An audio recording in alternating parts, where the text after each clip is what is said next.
ولذلك كثير من الناس يجي إلى الإمام الصادق، يجي إلى الإمام الرضا، يجي إلى أمير المؤمنين، يقول له سيدي عندي سؤال. الإمام يقول له تريد قبل ما تسألني تحب أقول لك شو تريد تسألني؟ قبل ما هو يسأل يفتح لسانه الإمام يخبر عما في قلبه. هاي شغل من هذا؟ حتى جبرائيل ما يقدر يخبر هذا الخبر. جبرائيل وميكائيل وإسرافيل كل شيء يدري، ولكنه ما في النفوس ما يدري.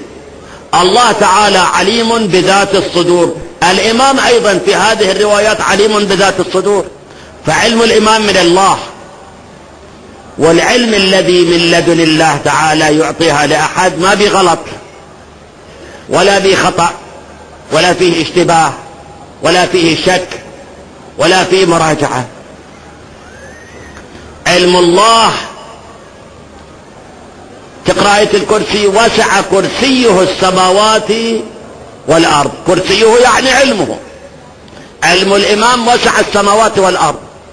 علم الإمام درجة واحدة مو درجتين، درجة واحدة أنزل من علم الله، بس